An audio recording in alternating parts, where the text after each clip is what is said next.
Bismillahirrahmanirrahim. Assalamualaikum warahmatullahi wabarakatuh. Syukur Alhamdulillah kita bisa berjumpa lagi di channel ini. Salawat dan salam selalu dan tetap tercurahkan kepada junjungan kita Nabi besar Muhammad sallallahu alaihi wasallam. Allahumma salli ala Sayyidina Muhammad wa ala ali Sayyidina Muhammad. Harapan dan doa saya semoga saudaraku semuanya selalu diberikan kesehatan, dilapangkan rezekinya, diampuni dosa-dosanya, dan dipanjangkan umurnya. Amin ya rabbal alamin. Saudara muslim yang dirahmati Allah Subhanahu wa taala, setiap manusia di dunia ini memiliki angan-angan yang ingin direalisasikan menjadi sebuah kenyataan.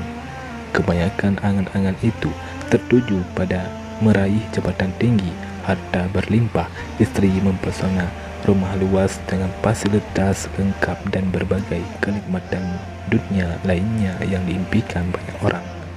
Di sisi lain, ada si miskin yang ingin menjadi kaya raya.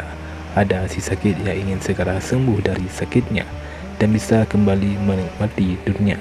Dan ada si kaya yang sangat benci kemiskinan tapi terus merasa dirinya miskin, sehingga semangatnya untuk menambah kekayaan tidak pernah rapuh. Memang benar apa yang disabdakan oleh Rasulullah SAW, bahwa angan-angan manusia di dunia tidak akan pernah habis sampai mereka masuk ke dalam kubur.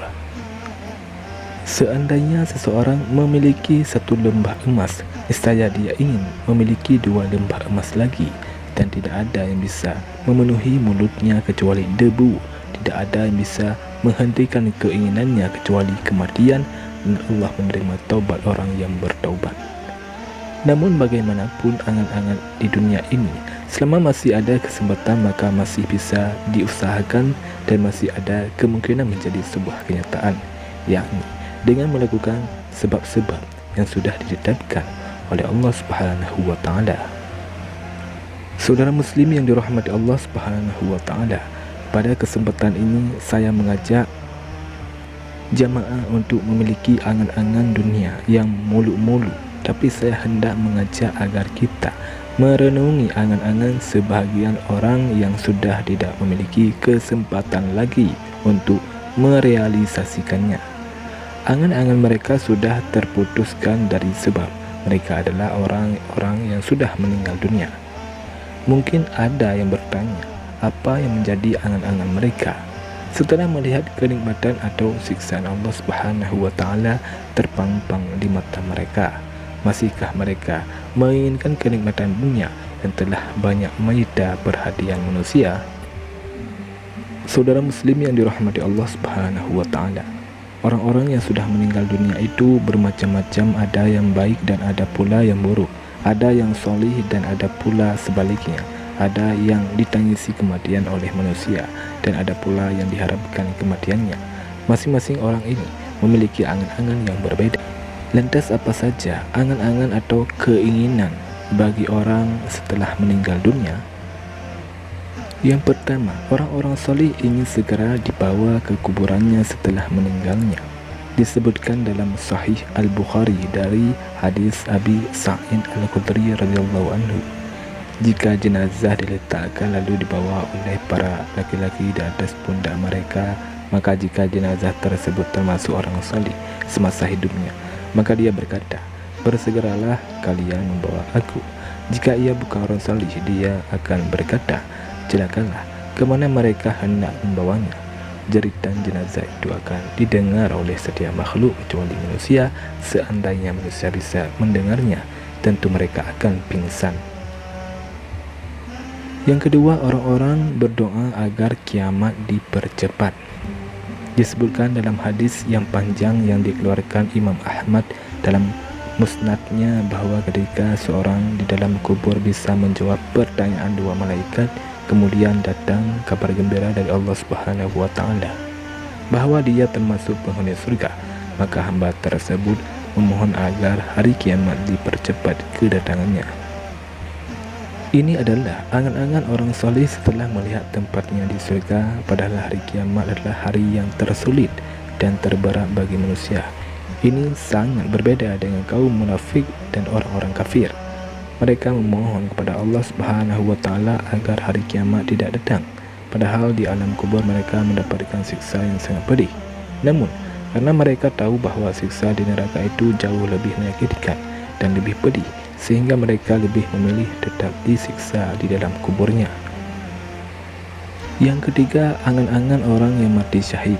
Sahabat Anas bin Malik radhiyallahu anhu meriwayatkan dari Rasulullah sallallahu alaihi wasallam dalam sabda beliau yang berbunyi, tidak ada seorang pun yang masuk surga kemudian ingin kembali ke dunia kecuali orang yang mati syahid, dan dia tidak menginginkan apapun di dunia kecuali mati syahid.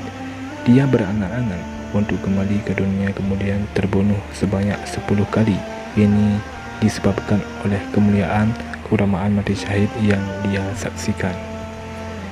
Inilah sebagian dari angan-angan orang yang telah melihat kemuliaannya di sisi Allah Subhanahu wa Ta'ala. Meski ingin kembali ke dunia, namun angan-angan mereka tidak ada hubungannya dengan dunia dan kenikmatannya sedikit pun. Mereka ingin kembali untuk menambah amalan agar kemuliaan mereka bertambah di sisi Allah Subhanahu wa Ta'ala. Demikianlah beberapa angan-angan orang-orang yang salih yang sudah meninggal dunia. Saudara muslim yang dirahmati Allah Subhanahu wa Ta'ala, lantas bagaimana angan-angan orang yang lalai semasa hidup mereka di dunia? Di antara angan-angan mereka adalah yang pertama, salat 2 rakaat. Mereka ingin kembali hidup di dunia kemudian melaksanakan salat sunnah 2 rakaat adalah di antara angan-angan orang yang sudah meninggal dunia, yang dahulunya sering disibukkan oleh dunia sehingga sering meninggalkannya. Diriwayatkan oleh Abu Hurairah radhiyallahu anhu, Rasulullah sallallahu alaihi wasallam melewati sebuah kuburan, kemudian bertanya, siapa penghuni kuburan ini? Mereka menjawab, ini kuburan si fulan. Lantas Rasulullah sallallahu alaihi wasallam bersabda, 2 rakaat lebih dia cintai daripada dunia kalian.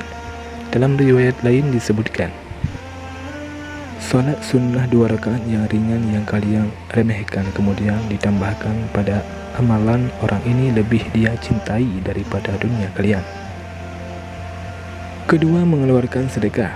Seorang yang sudah meninggal dunia berangan-angan untuk hidup kembali dan mengeluarkan sedekah dan menjadi orang solih, sebagaimana diceritakan oleh Allah dalam Al-Quran yang artinya, dan belanjakanlah sebagian dari apa yang telah kami berikan kepadamu sebelum datang kematian kepada salah seorang di antara kamu. Lalu ia berkata, ya Rabbku, mengapa engkau tidak menangguhkan kematianku sampai waktu yang dekat, yang menyebabkan aku dapat bersedekah dan aku termasuk orang-orang yang solih. Quran Surah Al-Munafikun ayat 10. Berkata Ibnu Katsir rahimahullah, setiap orang yang lalai di masa hidupnya pasti akan menyesal di saat nyawanya akan dicabut. Ia memohon agar umurnya diperpanjang walau hanya sesaat untuk melaksanakan amal soleh yang selama ini ia tinggalkan. Yang ketiga, melaksanakan amal soleh. Angan-angan terbesar orang yang sudah meninggal dunia adalah bisa hidup kembali dan melaksanakan amal soleh. Demikianlah keadaan orang-orang kafir itu, hingga apabila datang kematian kepada seseorang dari mereka, dia berkata, ya Rabbku, kembalikanlah aku ke dunia agar aku berbuat amal yang salih terhadap yang telah aku tinggalkan. Quran Surat Al-Mu'minun ayat 99-100. Saudara muslim yang dirahmati Allah Subhanahu wa Ta'ala, demikianlah angan-angan atau keinginan orang setelah meninggal dunia. Semoga kita semua senantiasa meningkatkan keimanan dan ketakwaan kepada Allah Subhanahu wa Ta'ala dengan mengerjakan perintahnya dan menjauhi larangannya, selalu mengharap ridha dari Allah Subhanahu wa Ta'ala. Dan semoga kita semua meninggal dalam keadaan baik, yaitu husnul khatimah. Amin ya rabbal alamin. Wallahu a'lam bishawab. Assalamualaikum warahmatullahi wabarakatuh.